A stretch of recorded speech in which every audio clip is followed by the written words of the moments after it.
Il est bientôt 11 h, merci d'être avec nous. Vous le savez, sur France Info, on vous fait vivre les principaux événements de ces jours-ci liés à la couronne britannique. On entre désormais dans une longue séquence d'une semaine qui nous mènera jusqu'au lundi 19 et aux funérailles de la reine Elisabeth II. Si cette séquence de recueillement finalement débute aujourd'hui, eh bien c'est parce que pour la première fois, les nations du Royaume-Uni vont découvrir le cercueil de la reine. Il doit sortir de ce château de Balmoral dont vous voyez l'image. C'est prévu à 11 h précisément. C'est donc le château de Balmoral où la souveraine s'est éteinte. Nous vivrons tout cela depuis Balmoral, évidemment, depuis Aberdeen aussi, ville écossaise où se trouve Ben Barnier, et c'est l'une des étapes de la procession. Nous serons à Londres aussi, bien évidemment, où nous attend Naoufel El Kawafi. Nous écouterons grâce à eux les différentes réactions, et en Écosse et à Londres. Avec moi aussi pour tout comprendre et décrypter, Kevin Guillot, bonjour, journaliste fondateur du site monarchiebritannique.com. Frédéric de Natal, également rédacteur en chef du magazine Dynasty, bonjour. Et Michel Arsenault, bonjour également, journaliste canadien. Merci à tous les trois d'être sur France Info pour nous aider à décrypter tout cela. Kevin Guillot, on ouvre là, comme je le disais, une nouvelle séquence finalement de recueillement. Les Britanniques vont découvrir le cercueil de la reine pour la première fois. Voilà, ça va être particulièrement émouvant parce que c'est la première fois que l'on va voir la dépouille donc en public. On se doute bien qu'elle est quelque part au château de Balmoral. Normalement, elle est censée être dans la salle de bal du château. Et donc, elle va ensuite, du coup, rejoindre Édimbourg. Donc aujourd'hui, donc à 11 h comme vous l'avez dit, et donc rejoindre Édimbourg pour être exposée d'abord au palais de Holyrood, qui est son palais officiel lorsqu'elle se rend en Écosse, comme Buckingham est son palais officiel lorsqu'elle est à Londres. Et la dépouille va être ensuite transférée à la cathédrale Saint-Gilles, qui va permettre aux Écossais de se recueillir autour de la dépouille de la reine une dernière fois, lui rendre un dernier hommage avant qu'elle reparte pour Londres. Donc là, à l'écran, on voit les grilles du château de Balmoral. C'est cela, c'est donc sa résidence écossaise. C'était sa résidence préférée parce que c'était donc une résidence privée pour la reine, donc ça lui appartenait en main propre et non pas à la couronne. Et c'était sa résidence préférée parce que c'était là où elle passait ses vacances d'été, tout simplement. Elle passait environ 2 mois chaque année dans ce château. Et c'est une femme qui adorait la terre, qui adorait l'Écosse, les Highlands, ce paysage sauvage avec cette météo un peu particulière où il pleut quand même très souvent, mais plus il pleuvait, plus Elisabeth II était contente. Donc elle passait vraiment de très agréables moments à Balmoral. Donc le fait qu'elle ait choisi de rester plus longtemps à Balmoral cette année pour finalement qu'elle passe ses derniers jours et qu'elle rende son dernier souffle à Balmoral, c'est quand même très symbolique parce que elle décède en fait là où elle a vraiment passé ses meilleurs moments dans sa vie. Frédéric de Natal, on a évidemment vécu hier tout ce qui était officialisation pour le prince Charles qui est devenu roi. Mais là, c'est vraiment quelque chose qui sera peut-être plus dans l'émotion à partir d'aujourd'hui.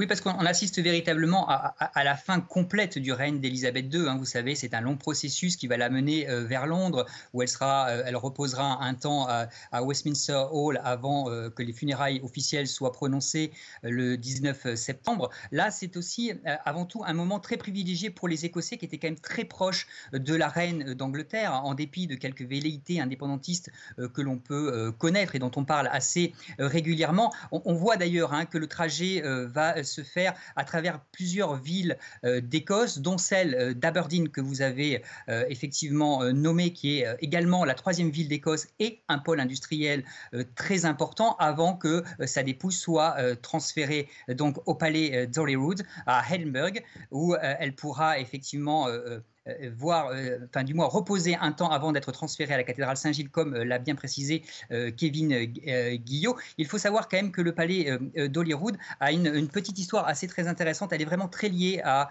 la maison royale d'Angleterre. Plusieurs membres de cette famille y séjournaient très régulièrement, dont la reine, effectivement, qui accueillait généralement le Premier ministre d'Écosse et avec laquelle elle parlait des affaires de l'Écosse. C'est un palais qui a eu 2 couronnements, un au XIVe siècle, au XVe siècle, pardon, avec Jacques II et un autre en 1617 avec Charles Ier, et qui a aussi une petite atmosphère française qui règne, il faut le noter, parce qu'il a accueilli par 2 fois un des personnages illustres de notre propre monarchie, en l'occurrence le comte d'Artois durant la Révolution française, et également entre 1830 et 1832, ce même comte d'Artois devenu Charles X, chassé une nouvelle fois par une autre révolution. Donc autant dire que c'est véritablement également un moment privilégié pour les Écossais. Il y a eu des répétitions hier à Edinburgh sur le convoi funéraire. Il a été demandé de ne pas jeter des fleurs sur le passage du train.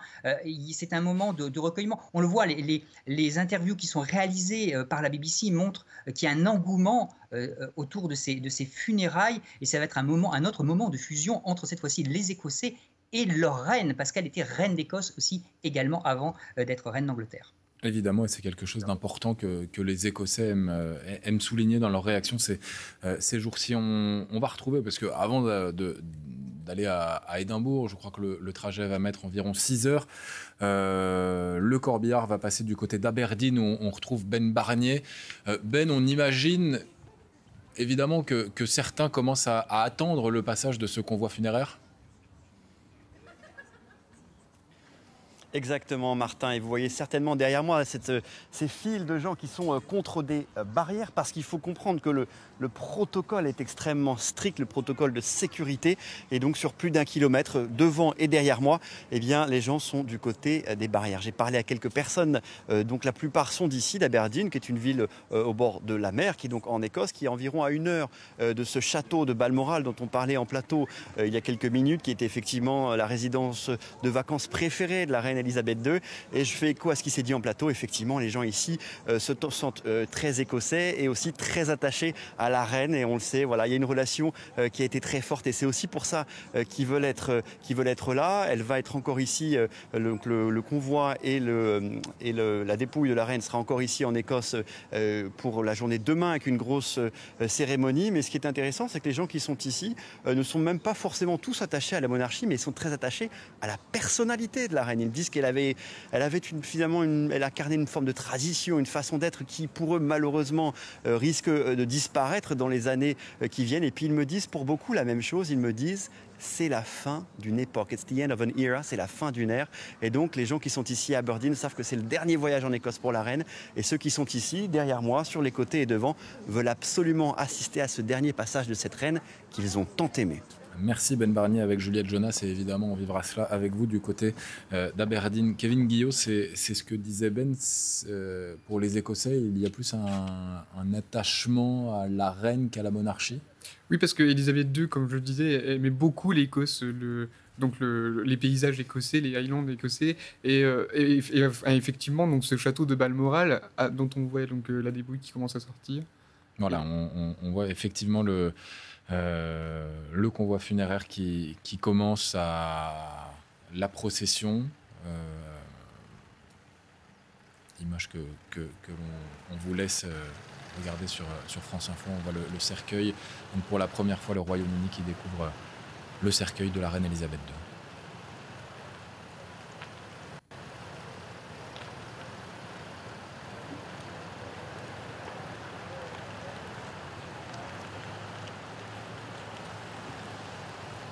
Voilà, le convoi funéraire est donc désormais en route vers sa première étape. Les notes officielles parlaient de slow road move. Ça va vraiment être un convoi très lent pour permettre à tout un chacun de voir ce cercueil passer. Oui, effectivement, c'est très important qu'ils puissent le voir et pouvoir se recueillir quelques secondes pendant le passage du cercueil, et qu'ils puissent en fait donc faire leur prière et penser véritablement à la reine. Et c'est vraiment très important, et j'ai pu voir du coup que il y a un bouquet de fleurs qui est une gerbe en tout cas qui est déposée sur le cercueil, qui est recouverte de l'étendard royal. L'étendard qui est celui qui correspond au Royaume-Uni, parce qu'elle a un étendard à chaque pays où elle règne, et donc là c'est vraiment son étendard royal, son étendard personnel, et pas l'Union Jack, parce que l'Union Jack est vraiment le drapeau qui correspond au Royaume-Uni, à la nation, et la reine a toujours son étendard personnel. Voilà. On va peut-être le revoir. Voilà ce que vous nous décrivez à l'instant, c'est bien ça. Donc c'est bien son étendard personnel qui recouvre donc, le cercueil. Les couleurs jaune et bleu représentent quelque chose en particulier ou pas? Alors ce sont les armes de l'Irlande. Il y a aussi les armes de l'Écosse qui est sur fond jaune avec un lion rouge. Et vous avez aussi donc, les armes de l'Angleterre qui sont sur fond rouge avec des lions dorés, 3 lions dorés. Voilà.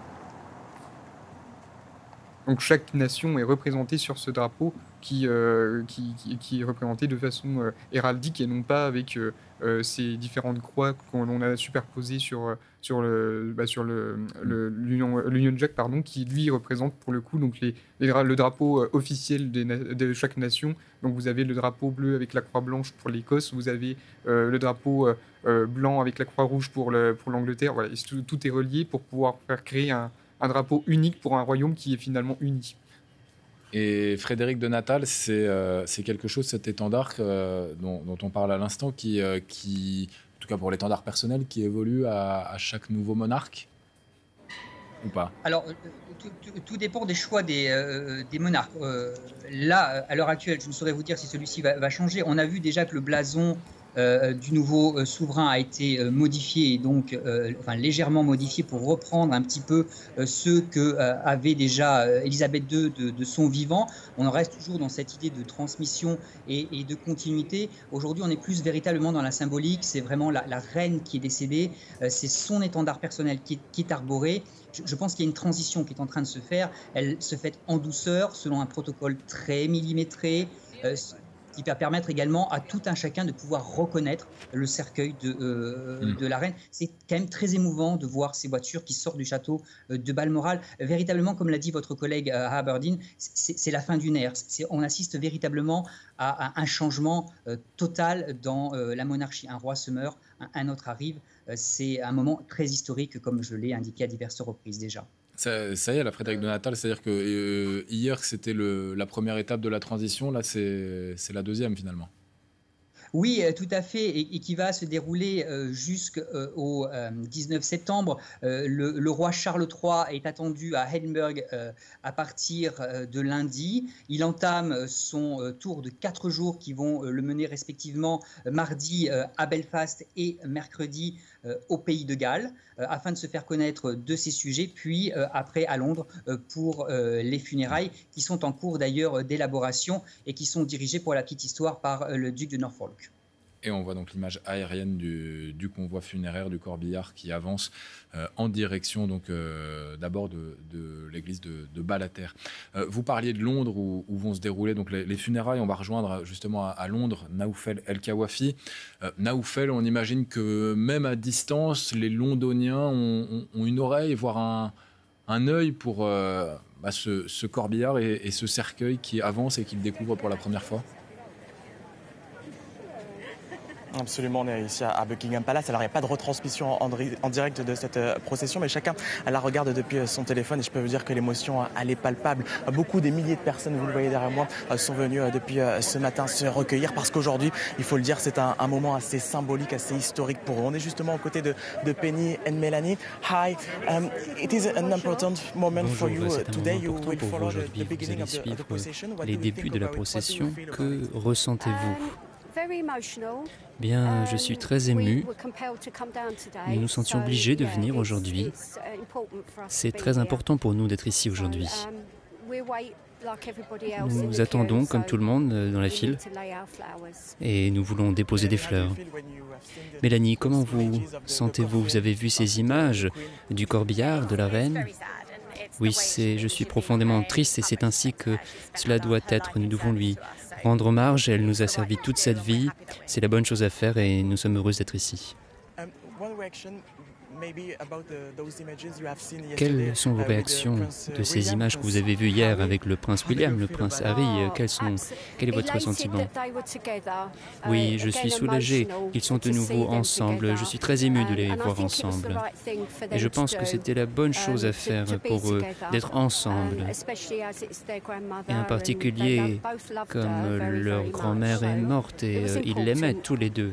C'était très important pour eux d'être ensemble. Vous attendez maintenant le moment où le convoi de la reine arrivera pour lui rendre un dernier hommage? Oui, tout à fait. Nous reviendrons pour cela et nous attendons de voir le cercueil de la reine ici à Westminster.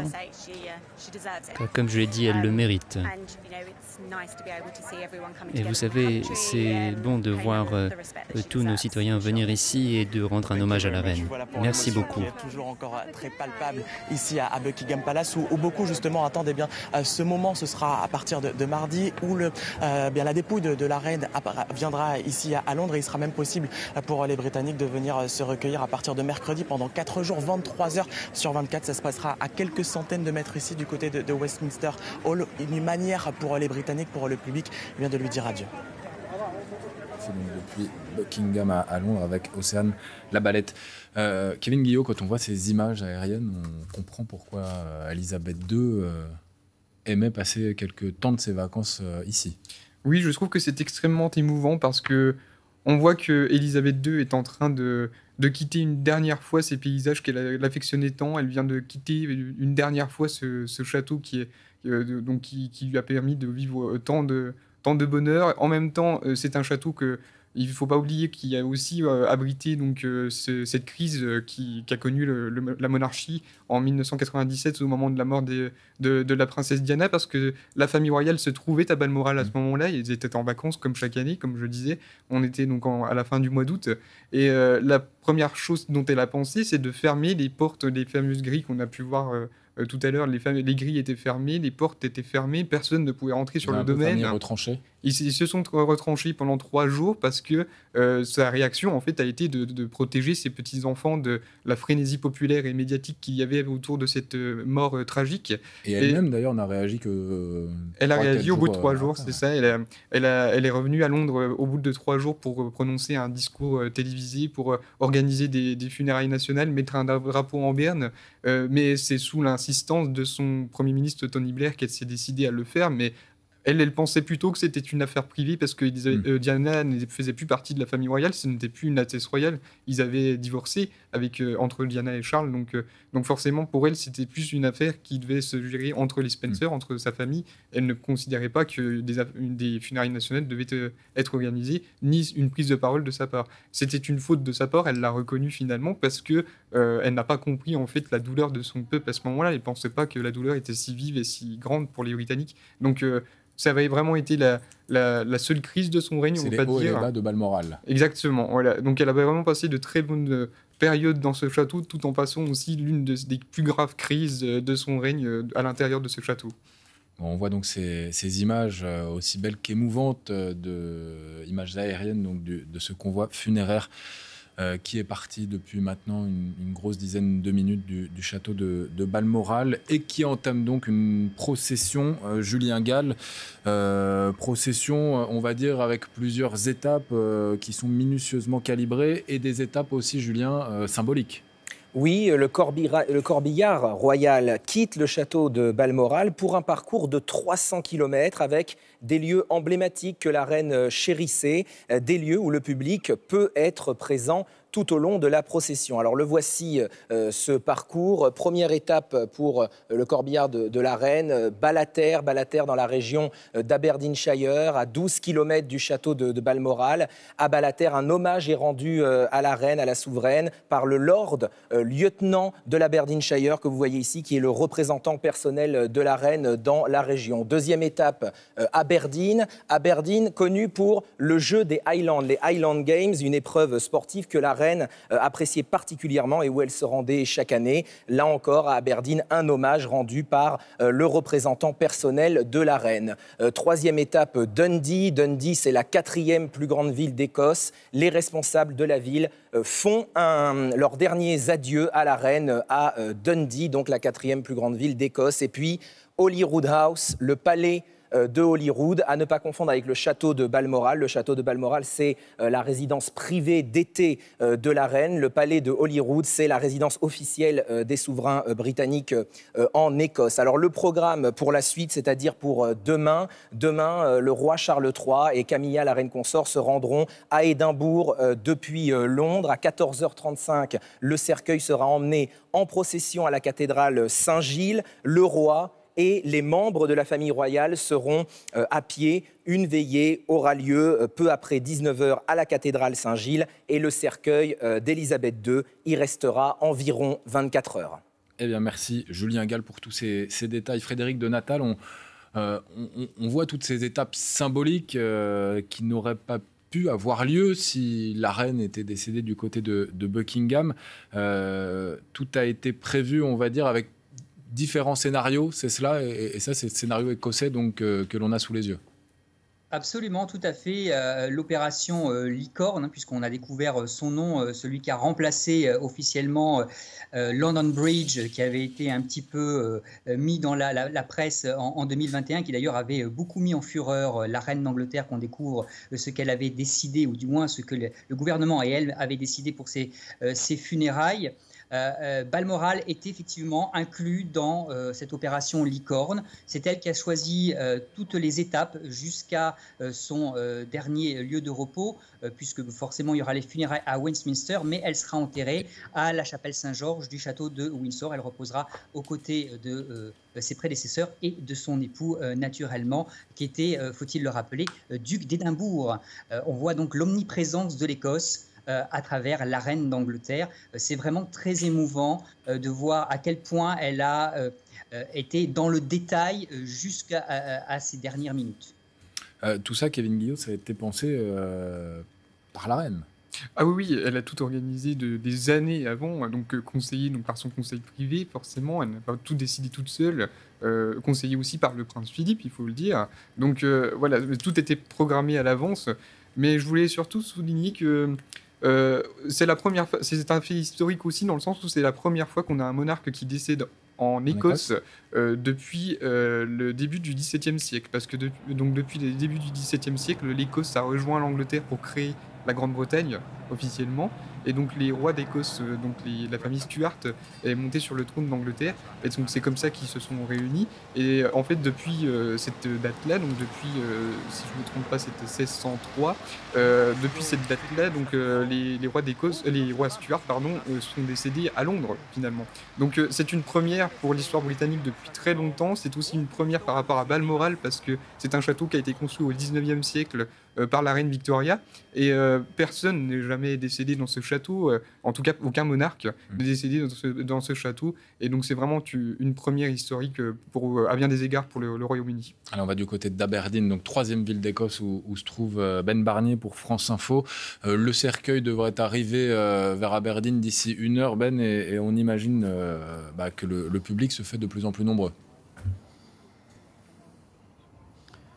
Voilà, dans environ un petit peu plus d'1 heure, Martin. Effectivement, ici à Aberdeen, comme je vous le disais plus tôt, le protocole de sécurité est désormais très strict, avec une présence policière importante, avec des barrières tout le long du passage qui est très précis, qui va même traverser le pont George III ici à Aberdeen. Et puis je voulais vous présenter 2 personnes, c'est Graham et Lee, qui sont d'Aberdeen, et on va peut-être essayer de comprendre pourquoi est-ce qu'ils sont là, parce qu'il y a vraiment beaucoup de gens ici qui sont venus assez tôt déjà. Graham, I'll start with you now. Je commence par vous. Pourquoi êtes-vous venu aujourd'hui? Pourquoi était-ce si important pour vous de venir? Pour moi, c'était extrêmement important d'exprimer nos respects à la reine de Grande-Bretagne et d'Irlande du Nord, car elle est avec nous depuis que nous sommes sur Terre. Et vous, Lee, pourquoi cette reine était-elle aussi spéciale? Nous, en France, nous n'avons plus de monarchie. Qu'est-ce que nous ne vous comprenons pas? Pourquoi est-ce que c'est si important d'avoir la famille royale? Oui, c'est un peu particulier, mais c'est la souveraine de notre pays. Elle prenait son rôle très au sérieux et elle le montrait à nous tous et toutes extrêmement sérieusement.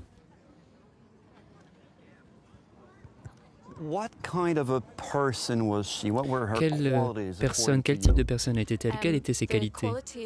Ses qualités pour nous, ou du moins pour moi, étaient sa relation avec le pays, avec son peuple, la manière dont elle nous honorait, elle nous représentait aux yeux du monde, les relations qu'elle a construites avec les autres pays. Elle aimait la France et les Français notamment, autant que notre peuple.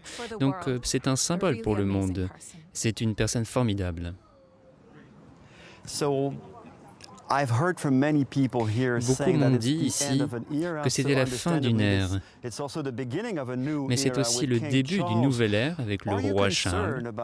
Êtes-vous inquiet du type de roi qu'il sera, le roi de votre royaume? Non, pas du tout.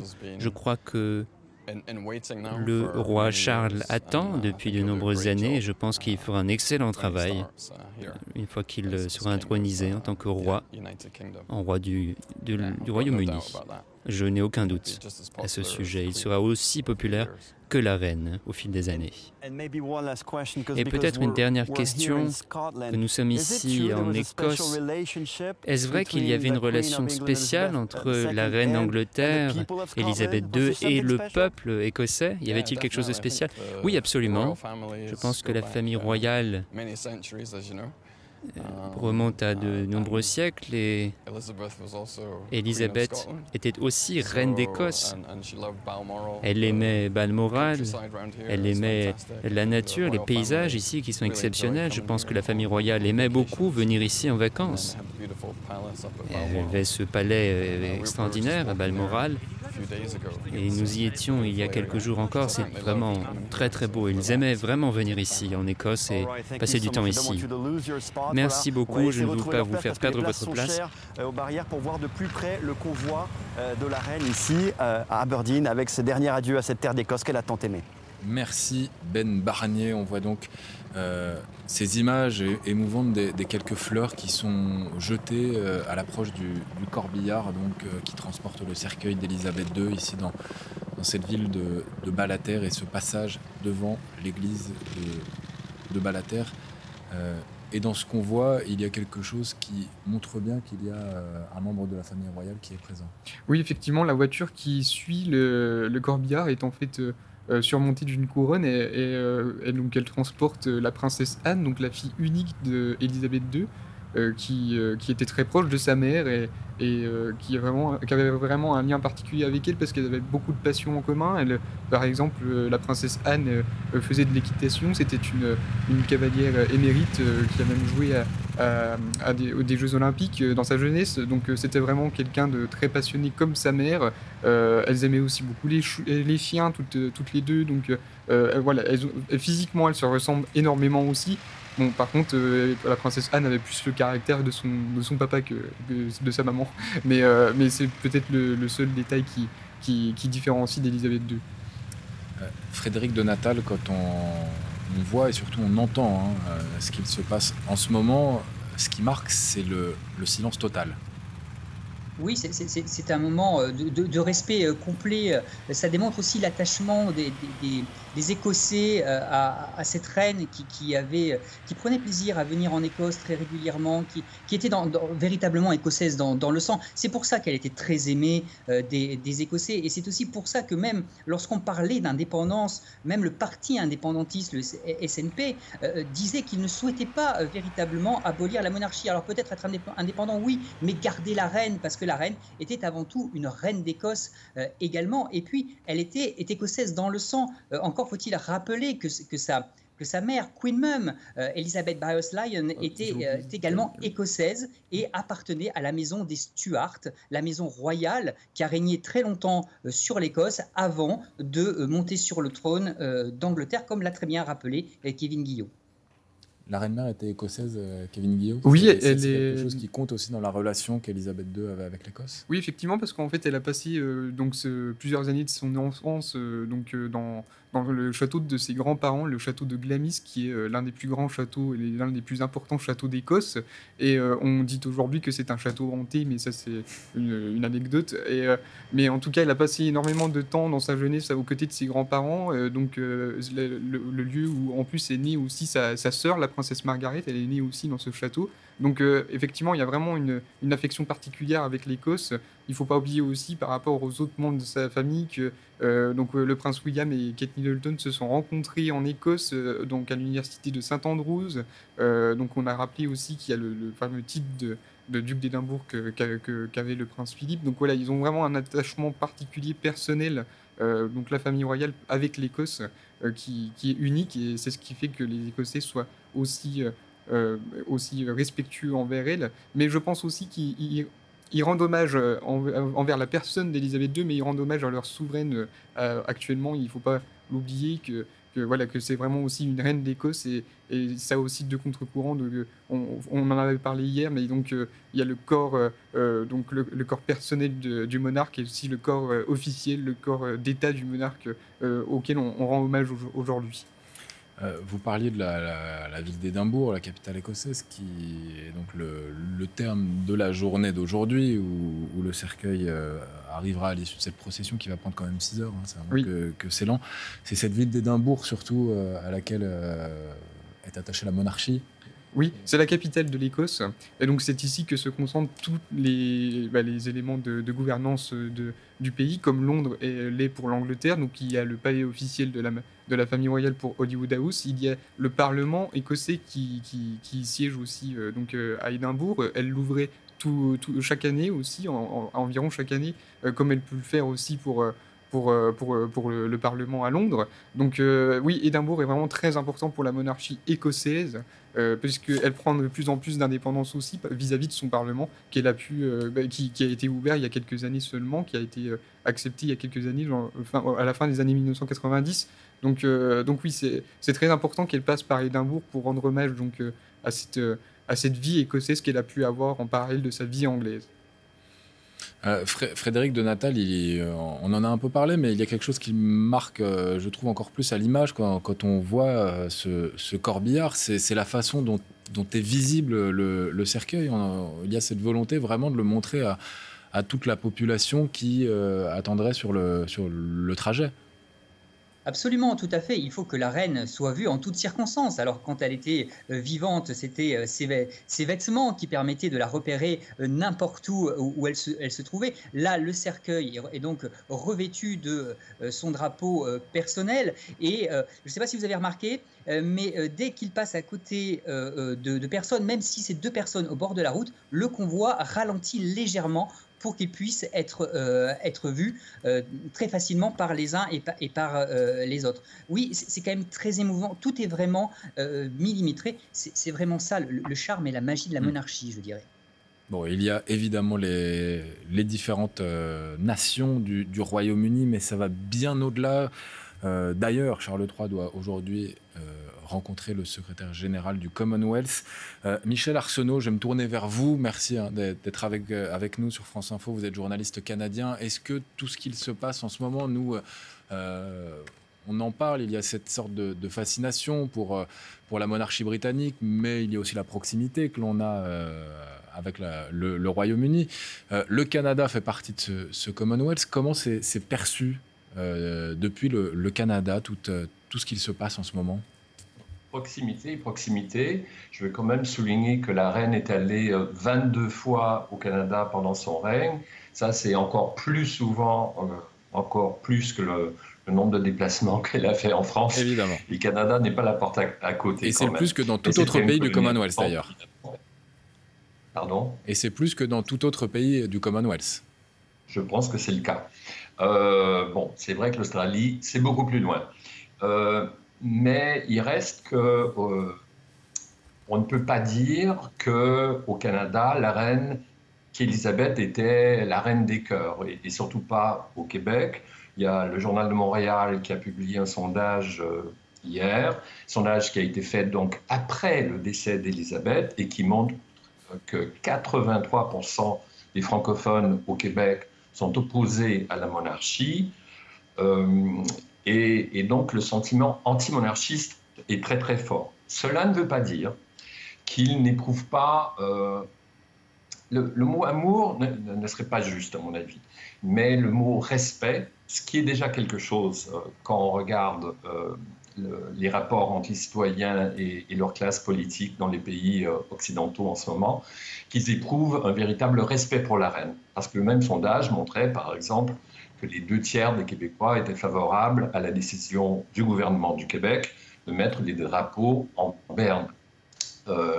Et un parti indépendantiste, le Parti québécois, qui correspond peu ou prou au SNP écossais, qui lui s'était ému et avait déploré la décision du gouvernement du Québec de mettre les drapeaux en berne, a appris à ses dépens qu'il s'était beaucoup trop avancé en dénonçant la reine comme une chef d'État étrangère représentant un gouvernement britannique illégitime au Québec. Alors ça s'est retourné contre le Parti québécois très vite, il y a quelques jours. Et le chef du parti a fait machine arrière en s'excusant plus ou moins, en disant qu'il aurait dû mieux peser ses mots. Parce qu'on fait la distinction au Québec entre la personne de la reine et l'institution qu'elle représente, parce que le Canada, vous savez, est encore, à certains égards, certes politique, encore dans une relation coloniale avec la Grande-Bretagne. Quand même, malgré ce que vous nous dites, bon, même si évidemment on a compris qu'il fallait faire une différence entre le Québec et le reste du Canada, mais on a vu Justin Trudeau ému, on sait aussi que Stephen Harper, l'un de ses prédécesseurs, avait renommé l'aviation militaire canadienne, l'aviation royale canadienne. Il y a quand même, au sein d'une certaine classe politique, au minimum ce respect de la monarchie. Ah oui, oui, bien sûr. Même au Québec, ce respect, il existe. Le respect pour la monarchie est fort au Québec. Mais le respect et l'amour sont des choses différentes. Justin Trudeau, on peut penser qu'il a connu Élisabeth dès l'enfance, hein, parce que comme son père était Premier ministre, on peut imaginer que lors des rencontres entre son père, donc Pierre Trudeau, et la reine Élisabeth, à partir des années 60, années 70, 80, que le petit Justin a rencontré cette dame qu'il a sûrement trouvée très sympathique, comme tout le monde. Et c'est vrai que dans les partis conservateurs, donc à droite de l'échiquier politique, la reine est un symbole qu'on valorise. Vous avez raison de rappeler que Stephen Harper a rebaptisé la marine canadienne marine royale, mais ça, évidemment, c'est pour plaire, je vais dire, aux Canadiens qui ont des sympathies politiques à droite. Mais vous savez que même au Canada, maintenant, même au Canada anglophone, la moitié de la population se considère comme anti-monarchiste. Donc, oui, c'était une colonie de peuplement britannique où des citoyens, où des Anglais et des Écossais sont arrivés en masse, surtout au XIXe siècle, mais la population s'est beaucoup diversifiée depuis 100 ans, et ce ne sont plus les mêmes, j'ai envie de dire, ce ne sont plus les mêmes attaches ethniques qui relient le Canada, même anglophone, à la couronne.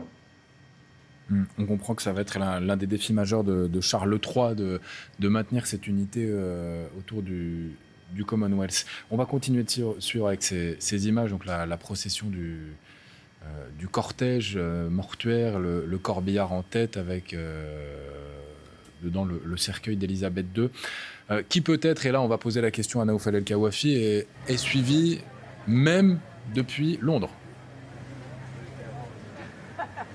Oui, effectivement, chacun est arrivé sur son téléphone et je peux vous dire qu'il y a eu un vrai moment d'émotion ici lorsque on a aperçu ces images du cercueil quitter le château de Balmoral en direction d'Édimbourg. Beaucoup ici l'ont suivi et beaucoup ont été très émus avec, vous le voyez, ces milliers de personnes qui sont venues aujourd'hui se recueillir devant Buckingham Palace. Il y a tellement de monde qu'un parcours a été mis en place pour permettre à tout le monde de venir se recueillir. On est justement aux côtés de John. You brought some flowers. Vous avez apporté des fleurs, John. C'est le début de la procession aujourd'hui. Quel est votre sentiment? C'est un moment très très triste. C'est un moment de notre époque. Je voulais tout simplement être ici, de venir à Londres, à Buckingham, pour exprimer mes respects à la reine avec les Britanniques et les peuples du monde. C'était très spécial aujourd'hui, je voulais absolument être ici. Donc beaucoup d'émotions aujourd'hui. Beaucoup ont vu les images du corbillard royal de la reine. Oui, tout le monde est très ému. Je ne suis pas particulièrement monarchiste, royaliste, mais je voulais tout simplement être ici. Je suis très triste, même si je n'ai jamais rencontré la reine, et personne ici sans doute ne l'a jamais rencontrée, mais il y a quelque chose de très spécial. C'était comme une personne qui était dans notre propre famille, dans notre propre vie, et je voulais tout simplement venir pour être ici en ce moment et exprimer mes respects. Mais qu'est-ce que la reine représente ici au Royaume-Uni ? Bien, nous avons tout simplement du respect pour elle et pour la monarchie et pour la famille royale qui est renommée dans le monde, et ce que la reine représentait pendant 70 ans, et en particulier ces dernières années. J'ai eu le sentiment qu'elle était beaucoup plus proche du peuple britannique. Et c'est une perte tragique pour notre pays, et c'était très important pour moi d'être là. Vous êtes donc venu à Londres. Dans quelques jours, il sera possible de dire au revoir à la reine. Ce sera important pour vous. Vous serez ici? Oui, c'est tout à fait possible. Je ferai en sorte de pouvoir venir. Mais il y a une foule importante, donc ça prend du temps de venir. Vous le voyez ici à Buckingham Palace, l'émotion qui est toujours très palpable. Et les Britanniques, les Londoniens qui ici attendent avec impatience cette dépouille de la reine dont on parlait à l'instant, qui arrivera mardi ici à Londres, et à partir de mercredi, il sera possible de se recueillir devant cette dépouille pendant 4 jours, 23 heures sur 24, histoire que les Britanniques, que les Londoniens puissent lui dire adieu. Merci Naoufel, effectivement ce cercueil qui quittera l'Écosse en avion, via un avion de la Royal Air Force, donc depuis Édimbourg, ce sera mardi avant d'arriver à Londres. Mais avant cela, il y a d'autres étapes, donc en ce moment même en Écosse, et la prochaine de ces étapes, c'est à Aberdeen où vous vous trouvez, Ben Barnier, et là où donc le public, les Écossais, les habitants d'Aberdeen attendent l'arrivée de ce cercueil pour rendre un dernier hommage à Élisabeth II. Exactement, Martin. Effectivement, la tension monte ici à Aberdeen, sur l'axe qui va traverser notamment le pont George VI, avec donc ce convoi qui est attendu dans un peu plus d'une heure, même si c'est difficile de savoir exactement à quel moment.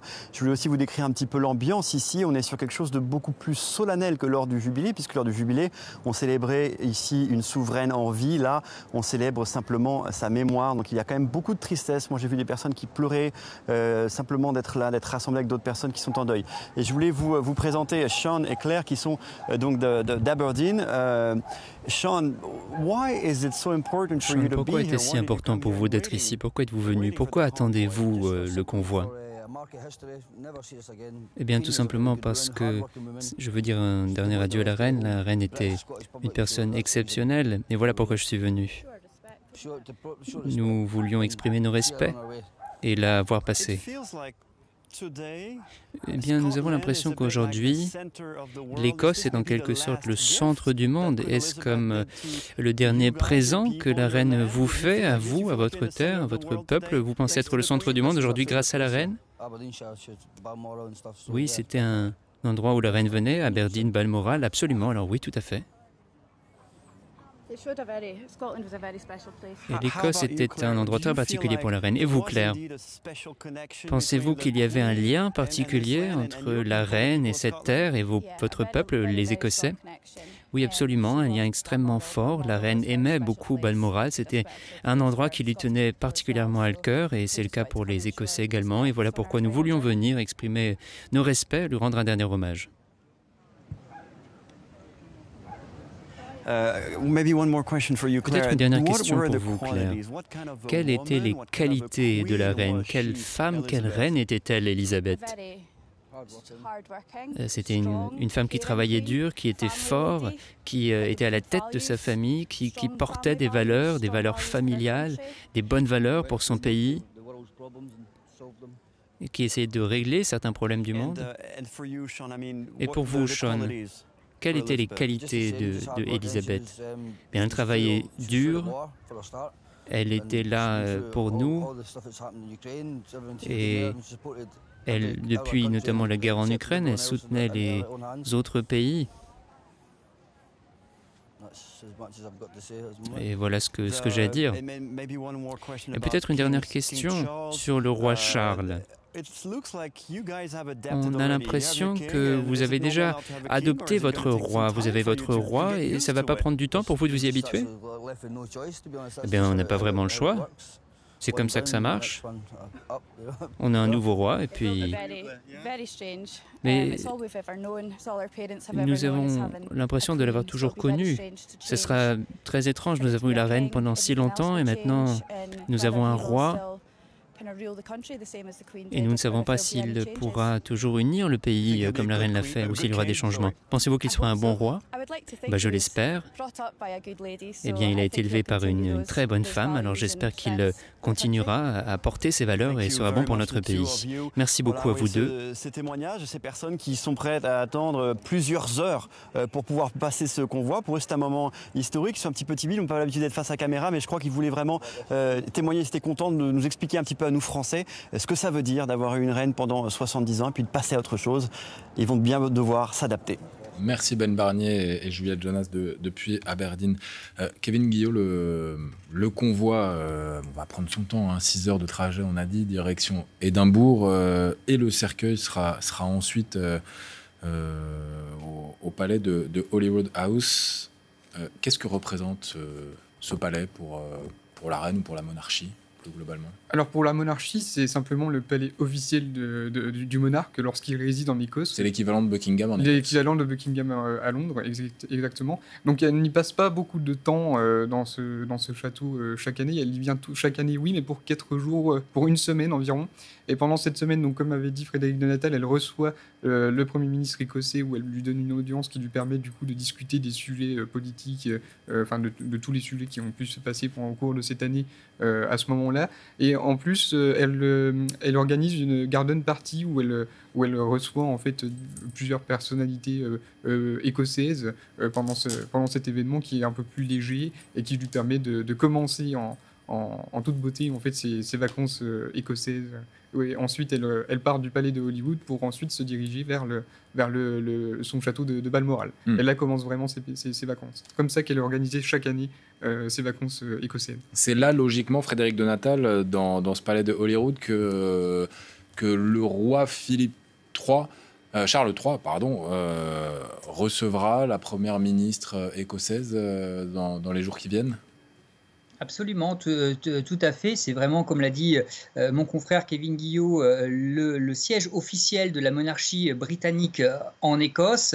C'est là où elle reçoit effectivement, maintenant lui en tout cas, va recevoir désormais la première ministre Nicola Sturgeon et ses futurs successeurs afin de discuter des projets ou en cours, ou en tout cas gérer les affaires de l'Écosse. C'est aussi un petit peu le lien entre la monarchie britannique et puis les Écossais. La présence d'un roi en Écosse a une signification quand même très importante. Il y a toujours eu des rois en Écosse depuis un millénaire, une terre qui est quand même très attachée à ses traditions et puis qui est aussi très liée à la France d'ailleurs. Je vous rappelle que nous avons scellé ce qu'on appelle la Hold Alliance avec l'Écosse pendant très longtemps et jusqu'en 1906, les Français étaient automatiquement écossais, également s'ils souhaitaient en faire la demande. Aujourd'hui, ce n'est plus le cas, mais il n'en demeure pas moins que l'Écosse reste très attachée à beaucoup de traditions et en l'occurrence, la présence du roi montre également que la monarchie, elle est partout en fait. Elle n'est pas seulement centralisée à Londres. Le moindre déplacement d'un souverain engendre énormément de retombées, qu'elles soient économiques ou touristiques. C'est intéressant ce lien entre l'Écosse et la France aussi, avec au milieu d'ailleurs Elisabeth II, qui là aussi pouvait être exactement une sorte de socle. En fait, entre la monarchie britannique et la France, il y a une vieille histoire, donc, que ce soit donc, d'abord par rapport à l'Écosse, donc, comme a dit Frédéric Natal, donc, c'est la plus vieille alliance militaire et politique entre deux pays, donc entre la France et l'Écosse quand l'Écosse était encore indépendante. Et ensuite, donc, on a, par rapport à la monarchie britannique, donc, on a signé l'entente cordiale en 1904, qui est encore en vigueur aujourd'hui, il ne faut pas l'oublier, donc on est encore en très bonne entente avec le Royaume-Uni, même s'il y a eu quelques quoique avec le Brexit actuellement. Mais en tout cas, c'est une entente cordiale qui a commencé dès le milieu du 19e siècle avec le roi Louis-Philippe, donc Louis-Philippe d'Orléans, qui avait commencé à faire les négociations avec la reine Victoria, qu'il a reçue au château d'Eu en Normandie, qu'il a reçue donc en France, qui est représentée aujourd'hui par le comte de Paris, le prince Jean d'Orléans. Donc il y a vraiment une lignée de Français qui sont attachés à l'Écosse, à la monarchie britannique, et la reine Elisabeth II qui est aussi rattachée à la France dans le sens où elle était très francophile, elle parlait parfaitement français, elle allait en vacances en Écosse de manière privée, quasiment pas chaque année, parce que ça c'était plutôt sa mère qui le faisait, qui était très francophile aussi, donc c'était un héritage de sa mère qu'elle a reçu. Mais elle est venue par exemple au château de Chambord, elle est venue au château de Versailles, elle est venue visiter la Bourgogne, où elle a visité par exemple les hospices de Beaune. Donc elle est venue donc en visite d'État aussi, donc parce que c'est le pays donc qui ne fait pas partie du Commonwealth, qui a été le plus visité par la reine pendant tout son règne. Donc c'est vraiment pour montrer qu'elle a vraiment un très gros attachement avec la France, qui est un très gros attachement entre l'Écosse et la France, et vice-versa. Est-ce qu'elle l'a transmis ça à Charles ou pas? Charles parle parfaitement français aussi. Ça fait partie de l'éducation dans la famille. Exactement.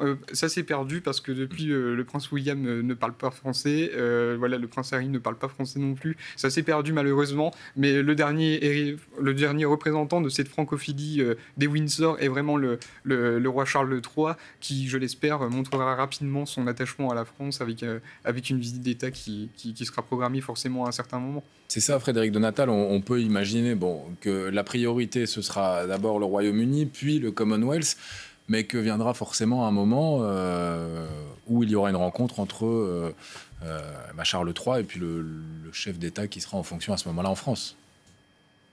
Oui, alors déjà, elle va se faire à partir de lundi, puisque on sait désormais qu'Emmanuel Macron sera présent aux funérailles de la reine d'Angleterre. Donc il va certainement rencontrer, en tout cas peut-être de près ou à distance, le nouveau souverain qu'il connaît déjà, puisqu'ils se sont rencontrés à diverses reprises alors qu'il était prince de Galles. Maintenant, la France, si vous voulez, et les autres États du Commonwealth, ça va être des funérailles un petit peu compliqué à gérer. On attend énormément de chefs d'État. Je ne sais pas quelles vont être les relations futures entre la France et le Royaume-Uni, maintenant que nous avons un nouveau souverain et une nouvelle Premier ministre qui a même fait part un petit peu de son scepticisme à l'égard de notre président de la République. Il n'en demeure pas moins que je pense qu'elles resteront en tout cas cordiales et se placeront dans les pas de la reine Elisabeth II, qui était très très attachée, effectivement, comme l'a rappelé Kevin Guillot, à la France, puisqu'elle parlait un français, un excellent français.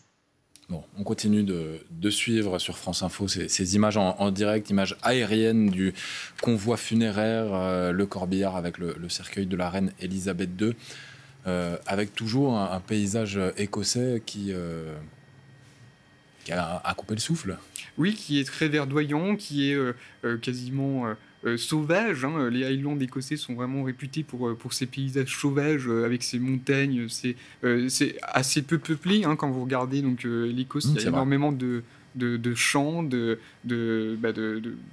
plaines qui ne sont pas cultivées. Donc c'est un territoire assez aride. Finalement, la météo est quand même assez rude en Écosse, et c'est quelque chose qui plaît énormément Windsor depuis la reine Victoria, depuis le jour où elle a fait construire son château de Balmoral, où donc la tradition des vacances royales a commencé, et Elisabeth II a reçu cet héritage, et elle a adoré donc l'Écosse dès son plus jeune âge, donc comme on disait, par rapport à son enfance, par rapport à son attachement avec sa mère, mais aussi et surtout par rapport à cet héritage qu'elle a reçu de sa propre famille, de la famille royale, je veux dire, qui commence avec la reine Victoria. Son grand-père, le roi George V, allait beaucoup aussi à Balmoral, donc pour aussi se couper un peu du protocole londonien qui peut être lourd aussi à porter, où quand on passe les grilles de Balmoral, la première chose que font les hommes de la famille royale, c'est d'enfiler un kilt.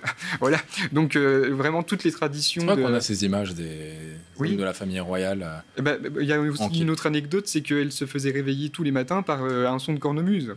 On a chacun notre réveil. Là, c'est un autre réveil. Voilà. Quand même. Vous voyez. C'est puissant, la cornemuse. Oui, on avait. Donc c'était un soldat écossais qui passait devant sa fenêtre avec une cornemuse à la main et qui réveillait la reine tous les matins. Donc voilà, et à n'importe quel endroit où elle se trouvait. Donc c'est vraiment que l'Écosse la suivait où qu'elle se trouve, et à partir du moment où elle ouvrait les yeux, elle pensait déjà à l'Écosse en fait.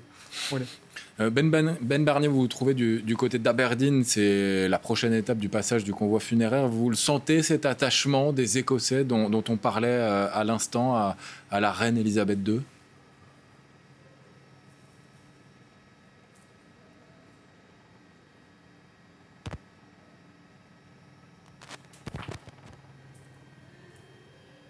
Bon, petit souci de son, mais c'est pas grave, on va le régler dans les secondes qui viennent et on va retrouver Ben Barnier. On continue de voir ces images de ce convoi funéraire à vitesse modérée, on va dire, pour que tout un chacun puisse avoir le temps d'apercevoir, de rendre hommage à sa façon. On a vu tout à l'heure des fleurs jetées, même si j'ai cru comprendre que la consigne n'était pas trop en jetée, mais...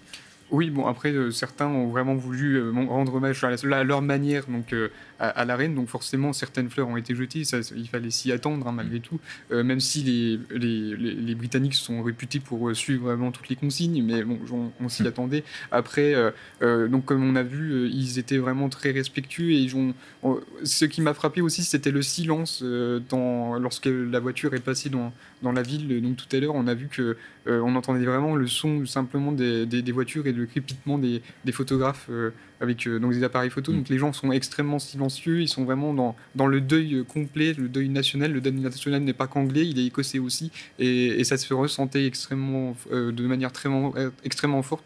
Donc c'est très émouvant, toutes ces images que l'on peut voir depuis tout à l'heure. Voilà, beaucoup d'attachement des Écossais. On a ce chiffre qui revient assez régulièrement. Ben Barnier, on vous retrouve à Aberdeen. On dit souvent que 2 Anglais sur 3 dans leur vie ont déjà croisé la reine. On se demande si c'est le cas aussi des Écossais. Eh bien, effectivement, Martin, là, on a pu trouver quelqu'un dans la foule, Sammy, qui est donc juste ici avec son épouse Deborah, qui a déjà croisé la reine. Sammy, je disais en français que vous aviez déjà rencontré la reine. Pouvez-vous nous en dire quelque chose? Oui, nous travaillons sur le lieu de résidence de la reine, un des cottages qui devait être rénové. Et une fois nous y étions, et nous avons vu cette femme d'un certain âge avec un voile sur la tête qui sortait ses chiens, et nous avons continué à travailler. Lorsque nous sommes retournés, eh bien c'était la reine. Elle nous a dit bonjour et elle a continué sa marche. Pour être honnête, elle avait l'air très calme, très détendue à cet endroit, un endroit où ils allaient, où ils se sentaient bien. Quel chanceux êtes-vous? Avez-vous ressenti quelque chose sur la présence de la reine, ce petit moment avec la reine? Oui, c'était exceptionnel. Nous ne pensions pas la voir ou un autre membre de la famille royale, mais lorsque nous l'avons vue, c'était une surprise et un bon sentiment à ce moment-là, absolument. Ce que vous dites nous montre qu'il y a un lien fort entre cette terre, ce peuple et la reine Elisabeth. Il y avait un lien très fort. Vous sentez-vous fier? C'est une sorte de don qu'elle a passé ces derniers jours ici sur vos terres? Oui, elle était toujours très heureuse ici.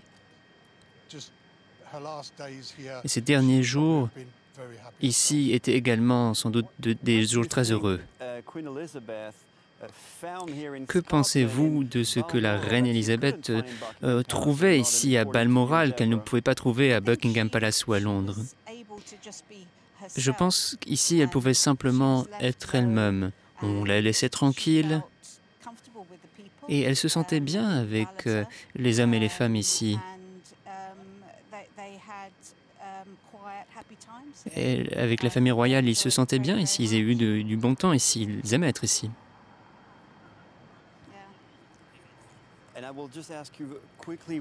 Et je vous demanderai encore rapidement quelles étaient ses qualités, quel type de femme était-elle? Bien, je pense que c'était une femme de famille, une femme forte. Et c'est une qualité qui lui a permis de continuer encore et encore. Et pour vous, Samy? Bien, je dirais la même chose. C'était une femme très détendue qui s'occupait de sa famille et elle était toujours heureuse d'être ici. Pensez-vous que vous aurez encore un monarque comme elle? Bien, j'espère que le roi Charles le sera aussi, mais nous verrons. Nous verrons s'il suit les pas de sa mère ou non. Oui, je pense que Charles, j'espère, sera un bon roi.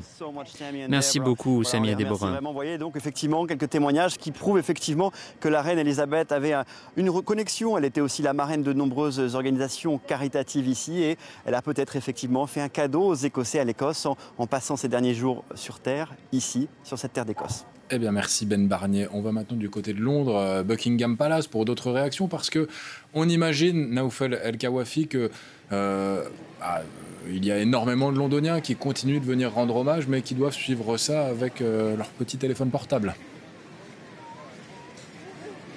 Absolument, je peux dire qu'il y avait énormément d'émotions quand on a vu ces premières images de ce cercueil qui était le château de Balmoral en direction d'Édimbourg. Ici, il y a eu un long silence avec beaucoup d'émotions et beaucoup de personnes qui sont venues spécialement aujourd'hui pour ce jour assez symbolique, rendre hommage à la reine. Il y a beaucoup de monde à tel point qu'un parcours ici a été mis en place devant le Buckingham Palace pour permettre à un maximum de personnes de venir se recueillir. On est justement avec quelques amis qui sont venus. Pourquoi était-ce important pour vous d'être ici? C'est le début de la procession. Quel est votre sentiment? Et nous voulons tout simplement venir et déposer des fleurs à Buckingham pour la reine. Car nous pensions, eh bien oui, c'est un événement très particulier, exceptionnel. Nous avons été extrêmement tristes. Et nous avons fait une très longue route ce matin, tout simplement parce que nous voulions être ici. Et puis à présent, nous avons le roi Charles III, qui est notre nouveau roi. Je suis très triste pour lui, il vient de perdre sa mère, il est à présent roi. Il n'y a pas vraiment de transition, nous voulions lui exprimer notre soutien à notre roi pour lui dire que le pays est derrière lui. Voilà, être britannique, c'est comme ça. Et aujourd'hui, vous ressentez beaucoup d'émotions. Vous avez vu les premières images du cercueil quitter Balmoral. Oui, nous sommes extrêmement tristes. Nous le regardions sur mon téléphone, nous regardions la procession lorsque nous faisions la file et c'est difficile d'en prendre conscience. On a l'impression que c'est pas vrai. La reine nous a toujours accompagnés. Et c'est la seule reine que nous avons eue, que nous avons connue. Donc c'est un sentiment très curieux de ne plus la voir. Et il y a quelques semaines, nous faisions encore la fête pour son jubilé. C'est comme avoir perdu un membre de sa famille. Nombre de Britanniques ressentent cela. C'est un sentiment de chagrin profond.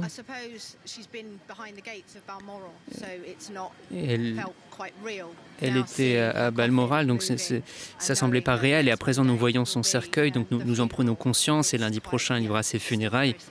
Donc voilà, nous sommes profondément tristes. Vous le disiez justement ici, et c'est l'impression qu'on ressent depuis plusieurs jours maintenant, l'impression que les Britanniques, les Londoniens ont perdu un membre de leur famille, ce qui montre à tel point ici on était attachés à la reine et on attend donc avec impatience que son cercueil qui sera exposé dans plusieurs jours arrive ici à Londres. Merci Naoufel El Kawafi avec Océane Labalette. Voilà les images donc en direct de ce convoi funéraire, le cercueil d'Elisabeth II qui est en route pour Édimbourg.